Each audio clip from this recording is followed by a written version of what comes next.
உங்கள் favourite TV ஷோக்களை இனி miss பண்ண தேவையில்லை. ZEE5 இல் முற்றிலும் இலவசமாக காணுங்கள். இங்கேயும் எப்பொழுதும். தாராத்த வீட்ல இருக்கும்போதுதான் இந்த மாதிரி அசம்பாவிதம் எல்லாம் அரங்கேறும். ஆனா இப்போ நீங்க வந்ததுக்கு அப்புறம் நடக்குது.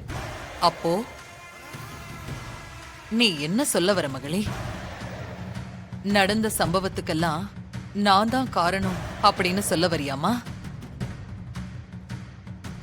அப்படி என்னால உறுதியா சொல்ல முடியாது.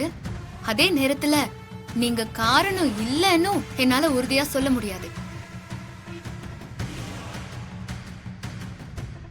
அரண்டவன் கண்ணுக்கு இருண்டதெல்லாம் பேயின்னு சொல்லுவாங்க. அந்த மாதிரி தாரா கிட்ட உனக்கு இருந்த பயம் உருவத்துல அவங்கள மாதிரியே இருக்கிற என்ன பார்த்ததும் சந்தேகமா மாறி இருக்குன்னு நினைக்கிற மகளே.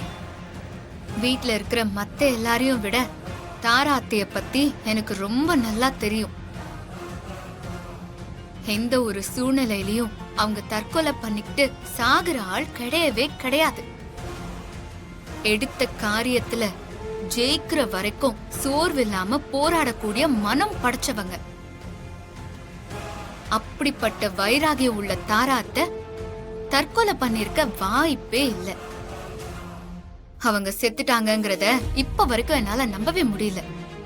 அப்போ உங்க அத்தை தாரா இறந்து போனது, அடக்கம் பண்ணது, அவங்க அம்மாவுக்காக சூர்யா காசிக்கு வந்து திதி கொடுத்தது, இது எல்லாமே நாடகம்னு சொல்றியாமா? நான் அப்படி சொல்லல. அது எல்லாமே நிஜம்தான். ஆனா அந்த நிஜத்துக்கு பின்னால ஏதோ ஒரு மர்மம் இருக்கு. தாரா அத்தை தற்கொலை பண்ணிக்கிட்டாங்கங்கறத என் புத்தி மனசு ரெண்டுமே நம்ப மாட்டேங்குது. செத்து போனதா சொல்ற தாரா அத்தை உருவத்துல வந்திருக்கிற நீங்க அவங்களா கூட இருக்கலாம். அப்படி இல்லனா நீங்க சொல்ற மாதிரி நீங்க மாயாவா கூட இருக்கலாம். என்னால அது தெரிஞ்சுக்க முடியாம போனாலும் கடவுள்னு ஒருத்தன் இருக்கான். அவன் எல்லாத்தையும் பார்த்துட்டு தான் இருக்கான். குறிப்பா நான் கும்பிடுற சமயபுரம் மாரியம்மனும் தேவி அம்மாவும் எல்லாத்தையும் பார்த்துட்டு தான் இருக்காங்க.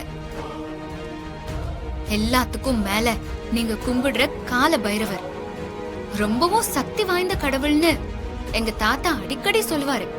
அதனால கண்டிப்பா முடிவுல உண்மைதான் ஜெயிக்கும். நீ சொல்றது சரிதான் மகளே. கூடிய சீக்கிரத்திலேயே நான் யாருன்னு அந்த கடவுள் உனக்கு காட்டுவாரு. ஓம் நம சிவாய. ஓம் நம சிவாய.